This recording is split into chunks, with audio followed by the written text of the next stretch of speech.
Party की ओर से अमवा में मांडवी राहुल गांधी के बयान को लेकर और टीका की, विदेशी धरती पर भारत के हिंदू विरोधी बयान को लेकर याचिका दी।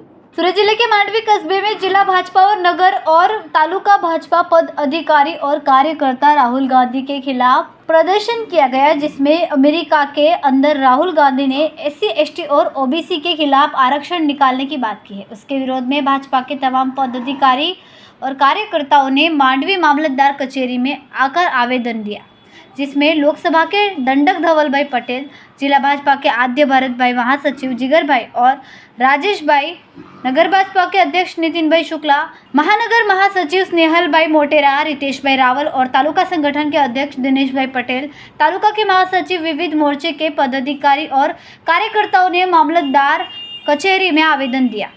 મંત્રાલયનું ગઠન કર્યું એ રીતે જ ST ને SC કમિશન પણ એક જ હતું। એ આપણા અટલ બિહારી વાજપેયીજીએ છે, જેમણે ST અને SC કમિશનને પણ અલગ કરવાનું કામ કર્યું છે। એ રીતે નરેન્દ્ર મોદી સાહેબ પણ જ્યારથી 2014થી પ્રધાનમંત્રી બન્યા છે ત્યારે ST SC નો OBC માટે અલગ કામ કર્યા છે। જ્યાં OBCમાં આખું કમિશનનું ગઠનની વાત હોય કે EWS આરક્ષણ આપવાની વાત હોય, દરેક વસ્તુ નરેન્દ્ર મોદી સાહેબે પુરવાર કરી છે। અને એટલું જ નહીં, જ્યારે નરેન્દ્ર મોદી સાહેબની સરકાર આવે છે ત્યારે હમણાં ST SC અને OBC ને સૌથી વધારે મંત્રાલય આપવાનું કામ પણ નરેન્દ્ર મોદી સાહેબે જ કર્યું છે। અમારા આદિવાસી સમાજનું જતન કરવાનું કામ કોઈ કરતું હોય તો નરેન્દ્ર મોદી સાહેબ કરે છે।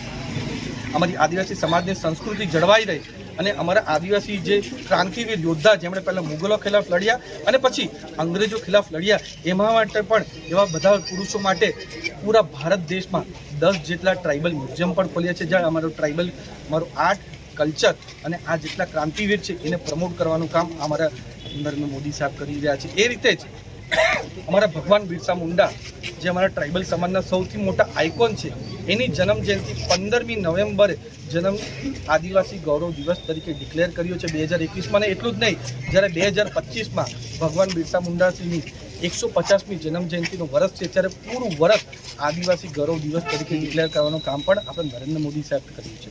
જ્યારે કોંગ્રેસની સરકાર આવે ત્યારે ગાંધી પરિવારના લોકો કે ગાંધી પરિવારના નિમાયના લોકો જ પ્રધાનમંત્રી કે રાષ્ટ્રપતિ બને, પણ એ આપણા નરેન્દ્ર મોદી સાહેબ છે, જેમણે પહેલાં SC કમ્યુનિટીમાંથી આવતા રામનાથ કોવિંદજીને પ્રેસિડેન્ટની ચૂંટણી લડાવ્યા અને જીતાવ્યા। અને એ રીતે જ પછી અમારી આદિવાસી સમાજમાંથી આવતી મહિલા દ્રૌપદી મુર્મુજીને બી રાષ્ટ્રપતિની ચૂંટણી લડાવી અને જીતાવી। એ કામ અમારા ભારતીય જનતા પાર્ટીને નરેન્દ્ર મોદી સાહેબે જ કર્યું છે। અને જે કોંગ્રેસ હંમેશા આરક્ષણના માટે વાત કરે છે, એ બંને ચૂંટણીમાં, ચાહે રામનાથ કોવિંદજીની ચૂંટણી હોય કે પછી દ્રૌપદી મુર્મુજીની ચૂંટણી હોય, દરેક ઇલેક્શનમાં એમના વિરોધ વોટ કરવાનું કામ કર્યું છે। તો આ એમની જે માનસિકતા છે એ પૂરા દેશભરમાં દેખાઈ રહી છે કે કેટલો અનામતના વિરોધ કરે છે અને દેશભરમાં જુવાળ કોંગ્રેસ પાર્ટીની સામે ઉભરી આવ્યો છે।